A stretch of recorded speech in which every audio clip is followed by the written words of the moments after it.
नमस्कार दोस्तों, stock market की कॉल लर्निंग वीडियो में आपका स्वागत है। तो दोस्तों आज बहुत वन वे शॉर्ट कवरिंग हमको देखने को मिली और ये बहुत ही बढ़िया मूव यहाँ पर आया, क्योंकि अगर हम ग्लोबल कंडीशन बोले तो ग्लोबल कंडीशन में कोई भी चेंजेस नहीं है, बिल्कुल सेम वही वॉर की कंडीशन है जिसका कोई सॉल्यूशन अभी होता हुआ नहीं दिख रहा है। लेकिन फिर भी आपके दिमाग में क्वेश्चन होगा कि ये फिर क्यों हुआ, कैसे हुआ, क्या रीजन है उसके पीछे का। तो सबसे पहले मैं बता दूं कि कल का जो मैंने ये वीडियो एनालिसिस किया था उसमें मैंने यही बोला था कि मेरा अब ऊपर का कोई बहुत ज्यादा व्यू नहीं है, मेरा डाउन साइड का व्यू है। और बढ़िया मूव तब आएगा कि अगर मार्केट इस जगह से रिजेक्शन लेके अगर नीचे की साइड जाती है, मतलब इनिशियली थोड़ा सा ऊपर जाती है और उसके बाद अगर वो फॉल करती है तो एक बढ़िया मूव हमको नीचे का देखने को मिलेगा। लेकिन मार्केट इतनी ज्यादा वॉलेटाइल है और रोज गैप अप और गैप डाउन के फॉर्म में खुल रही है। तो अगर आप यहां पर भी देखें तो जैसा कि एक दिन पहले हुआ था, market 500 point gap up open हो गई थी और इस दिन मेरा बुलिश व्यू था। इस दिन के वीडियो में जो कि मैंने 30 मार्च का एनालिसिस किया था उसमें मैंने बोला था कि मेरा एक बुलिश व्यू है और एक हमको अपसाइड का मूव देखने को मिलेगा, लेकिन market 500 point gap up open हो गई। और सेम इसी तरीके से कल बोला था कि अब मेरा बुलिश नहीं, एक डाउन साइड का नीचे का व्यू है, क्योंकि जो कंडीशन बन रही है अब इसमें मार्केट नीचे की तरफ आएगी। लेकिन अगेन फिर यहां पर अगर हम देखते हैं तो मार्केट जो कल की क्लोजिंग करी है उस कल की क्लोजिंग से यहां पर market 300 point gap down open होती है और उसके बाद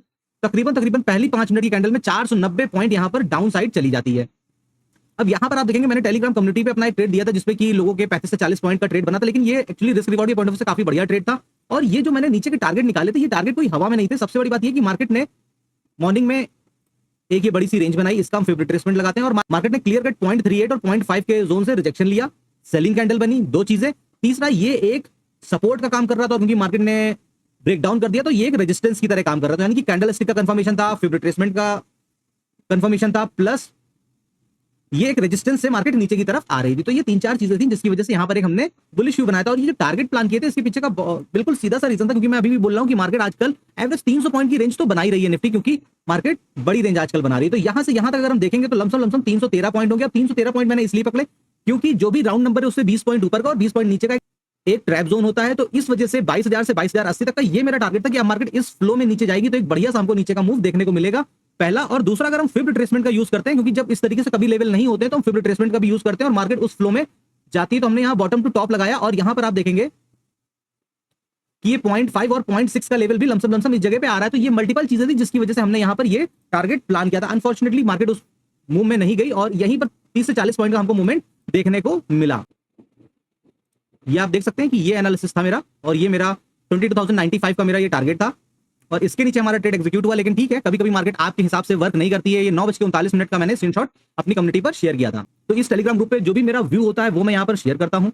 मोस्टली चाहता हूं कि आप लोग इससे कुछ सीखने की कोशिश करें। ये मैं कोई आपको ट्रेड नहीं देता हूं कि यहाँ पर आपको बाइंग और सेलिंग करनी चाहिए, उसके पीछे की एक कैलकुलेशन होती है और वो मैं यहाँ पर शेयर करता हूँ। और उसके बाद जब मार्केट क्लोज होती है तो मैं उसके पीछे का रीजन भी यहाँ पर आकर आपको एक्सप्लेन करता हूँ कि मैंने यही टारगेट क्यों दिए, किस वजह से दिए। लेकिन खैर आज मार्केट नीचे नहीं गई और ये बड़ा मूव इसलिए आया क्योंकि सेंसेक्स की एक्सपायरी है। कल के वीडियो में भी मैंने बोला था और मैं जब भी सेंसेक्स की एक्सपायरी होती है तो उसके एक दिन पहले जो भी वीडियो होता है मैं हमेशा बोलता हूँ कि आप सेंसेक्स को बाकी दिन ना देखिए, लेकिन जिस दिन सेंसेक्स की एक्सपायरी है उस दिन आप सेंसेक्स के चार्ट को अवॉइड नहीं कर सकते, क्योंकि निफ्टी और सेंसेक्स का चार्ट बिल्कुल सेम बनता है। तो एक्सपायरी वाले दिन आप उसको बिल्कुल भी अवॉइड ना करिए। और यहां पर वही हुआ कि जैसे जैसे सेंसेक्स ऊपर की साइड मूव होने लगा और बड़ी मात्रा में यहां पर पहले तो कॉल सेलिंग हो रखी थी और वो जैसे जैसे कटते चले गए और उसको फ्यूल मिलता चला गया और सेंसेक्स में शॉर्ट कवरिंग हमको देखने को मिली और एक बड़ा मूव हमको सेंसेक्स में देखने को मिला। अगर अभी आप यहां पर सेंसेक्स का चार्ट उठाकर देखेंगे तो एक्जैक्टली जैसे ये निफ्टी का चार्ट बना, बिल्कुल एक्जैक्टली सेंसेक्स का चार्ट भी आपको देखने को मिलेगा। इसीलिए एक अप साइड की बड़ी रेंज बनाई है और अगर इसके पीछे की कोई बड़ी न्यूज भी होगी तो वो मुझको पता नहीं। और मैं हमेशा बोलता हूं कि अगर आपको ट्रेडिंग करना तो उसको न्यूज के साथ मिक्स ना करिए। आपका जो भी ट्रेड होना चाहिए वो मार्केट की कंडीशन के हिसाब से होना चाहिए, मार्केट के एनालिसिस के हिसाब से होना चाहिए। क्योंकि अगर आप न्यूज बेस्ड एनालिसिस करोगे तो बहुत टाइम ऐसा होता है कि न्यूज जब तक पहुंचती है तब तक मार्केट मूव कर चुकी होती है। तो इसीलिए इस आदत को कभी भी डेवलप ना होने दें, मार्केट को समय दें, मार्केट को सीखें समझें और उसके बाद अपना ट्रेड प्लान करें। मेरा व्यू नहीं था, मेरा व्यू नीचे का ही था, इसलिए फिर यहां पर कोई भी कंडीशन बनी नहीं। एक दो बार मार्केट बार बार आकर ट्रैप कर रही थी तो यहां पर फिर कोई कंडीशन नहीं बनी और उसके बाद मैंने यहां पर कोई भी ट्रेड ना प्लान किया और ना ही इससे रिलेटेड कोई भी पोस्ट मैंने अपने ग्रुप पे डाला। सीधी सी बात है, जिस दिन आपका थॉट अगर मैच नहीं कर रहा है मार्केट से तो उस दिन आपको बहुत ज्यादा मार्केट के पीछे नहीं पड़ना चाहिए, क्योंकि फिर उसी में आप फोमो में आते हो।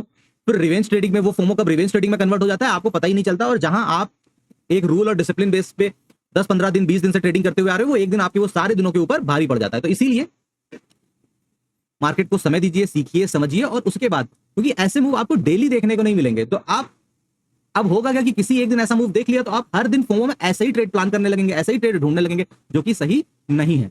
तो अभी दोस्तों हमने ये 10 मिनट का चार्ट लगा लिया है और अब हम देखते हैं कि मंडे मॉर्निंग होगी। अब फ्राइडे को मार्केट बंद रहेगी, सैटरडे संडे वैसे भी वीकली ऑफ रहता है, तो अब 3 दिन लगातार यहां पर मार्केट क्लोज रहेगी। तो अब जो ओवरनाइट यहां पर पोजीशन स्पेशली बाय करके लेके गए वो ज्यादा रिस्क में, क्योंकि 3 दिन में उनका प्रीमियम वैसे भी धीरे धीरे करके डीके होगा। तो ये सब चीजें अगर आप नए ट्रेडर हो और आपको ये सब चीजें भी पता ही नहीं है तो मैं आपको यही सजेस्ट करूंगा कि आपको भी ऑप्शन ट्रेडिंग नहीं करनी चाहिए, उससे पहले सीखना चाहिए। अगर आप मुझसे सीखना चाहते हैं तो स्क्रीन के ऊपर नंबर आ रहा होगा, आप वहां पर मुझे व्हाट्सएप करके कांटेक्ट कर सकते हैं और मात्र 5,000 रुपए में मैं आपको कंप्लीट कोर्स दे रहा हूं, बेसिक्स लेके एडवांस तक। और ये रिकॉर्डेड वीडियो ही नहीं है, इसके अलावा हम लोग सैटरडे संडे में जैसे भी समय की अवेलेबिलिटी होती है, तो ये 2 महीने का कोर्स है। 2 महीने में हमारे एटलीस्ट 4 लाइव सेशन होंगे 2 आवर्स प्लस के, जिसमें आप लोग लाइव मेरे साथ जुड़ेंगे और आपकी आपने जो भी वीडियोस देखे, जो भी कोर्स में सीखा है, उसमें जो भी कंफ्यूजन है आप उसको पूछ सकते हैं, या रियल टाइम में आपको क्या प्रॉब्लम लग रही है, या पिछले 2-3 दिनों में आपने क्या चीजें ऐसी ऑब्जर्व करी जो कि आपको समझ में नहीं आ रही, तो वो चीजें आप यहां पर आकर मुझसे सीख सकते हैं। तो सबसे पहले आज का लो और आज का क्लोज। मार्केट अब फिर से अगेन ओवरबॉट जोन में जा चुकी है, तो अब यहां पर 2 चीजें हो सकती है कि मार्केट कल गैप अप ओपन हो, कल का मतलब है कि मंडे मॉर्निंग को, और ये 23,000 तक जाए और उसके बाद रिजेक्शन ले। लेकिन जब भी अब नीचे का मूवमेंट आएगा वो बहुत फास्ट आएगा। प्रॉब्लम यहां पर ये हो रही है आजकल ट्रेडिंग में कि मार्केट रोज गैप अप या गैप डाउन ओपन होती है। 100-150 पॉइंट का गैप अप गैप डाउन आजकल की वोलेटिलिटी में कोई मायने नहीं रखता है, वो तो समझ में आता है। लेकिन जब मार्केट 300-350-400 पॉइंट या एक जैसे कि आज की एक कैंडल में वो लमसम 500 पॉइंट का मूवमेंट कर देती है, तो फिर उसके बाद कुछ ज्यादा बहुत कुछ करने को लगता नहीं है मार्केट में। और यहां पर देखिए ना, मार्केट ने 12-1 बजे तक कोई मूवमेंट यहां पर दिया ही नहीं और उसके बाद कंटिन्यू ट्रेंडिंग होकर एक डायरेक्शन का ट्रेड देकर चली गई। तो जब भी मार्केट एक बड़ी रेंज बनाती है तो उसका एक 50% का लेवल इंपॉर्टेंट होता है, जो कि है यहां पर 480 का। दैट मींस कि ये बहुत इंपॉर्टेंट रोल प्ले करेगा 480, क्योंकि एक तरीके का ट्रैप जोन भी है, साइकोलॉजिकल लेवल भी है, सपोर्ट और रेजिस्टेंस की तरह काम करेगा। तो बढ़िया मूव यही होगा कि मार्केट पहले गैप अप ओपन हो। अगर गैप अप ओपन होती है या फिर यहीं कहीं पर ओपन होकर पहले ऊपर की साइड जाती है, मैं हमेशा ऊपर की साइड इसलिए कहता हूं क्योंकि जनरली लोग ज्यादा ट्रैप होंगे और सबको लगेगा कि अब मार्केट ऊपर जाएगी, तो अब यहां से ऊपर जाएगी, और वो लोग बड़ी मात्रा में यहां पर और ज्यादा पुट सेलिंग हो जाती है। और उसके बाद जब मार्केट नीचे जाती है तो वो लोग अपनी पोजीशन से एग्जिट करते हैं। उससे एक बढ़िया मूव हमको, एक डायरेक्शनल मूव और बढ़िया मूव, प्रीमियम का मूवमेंट बढ़िया हमको देखने को मिलता है। बाकी अगर इस जोन में कल मार्केट कहीं ओपन होती है 22,800 से लेकर 23,000 तक, तो यहां पर बिल्कुल शांत बैठिएगा, फोमो में ट्रेड ना करिएगा, क्योंकि पीसीआर अभी ओवर बॉट जोन में जा चुका है। तो यहां से हमको एक नीचे का ट्रेड मिलेगा बहुत बढ़िया। अगर मार्केट गैप डाउन ओपन हो जाती है जैसे कि आज, तो फिर वही है कि अगर 400-500 पॉइंट का गैप डाउन होता है तो करने के लिए कुछ नहीं है। अगर मार्केट 100-150 पॉइंट गैप डाउन होती है और यहीं कहीं पर इस जोन के बीच में कहीं गैप डाउन होती है और यहां टाइम बिताकर और फिर ये 500 के लेवल को ब्रेक करती है, तो फिर मार्केट क्लियर कट इस लेवल के लिए हमको आते हुए दिखेगी, जो है कि 22,200 का लेवल। ये लेवल एक इंपॉर्टेंट रोल प्ले करेगा, क्योंकि आज मल्टीपल टाइम मार्केट ने यहां पर सपोर्ट बनाया और उसके बाद ऊपर गई है। अब यहां पर मार्केट टाइम बिताने के बाद अगर नीचे जाती है तो फिर एक हमको बढ़िया मूव देखने को मिलेगा और मार्केट 4 से 450 पॉइंट की हमको रेंज भी बनाते हुए दिखेगी। तो अगर हम आज की क्लोजिंग से पकड़ लेते हैं तो यहां तक 500 पॉइंट का मूव हो चुका होगा, लेकिन मोस्टली उम्मीद नहीं है, क्योंकि आजकल मार्केट एट पार तो खुल नहीं रही है, गैप अप खुलती है या गैप डाउन खुलती है। अगर मार्केट कल ये गैप डाउन खुल जाती है 500 के नीचे ही, तो फिर तो बहुत ज्यादा कुछ नहीं बचेगा। लेकिन हाँ, अगर 500 के नीचे खुलती है तो जो भी उसका हाई है वहां से हम तकरीबन 400 से 450 पॉइंट मार कर लेंगे और वो हमारा टारगेट होगा। अगर मार्केट सपोज करिए कि 500 के आसपास खुलती है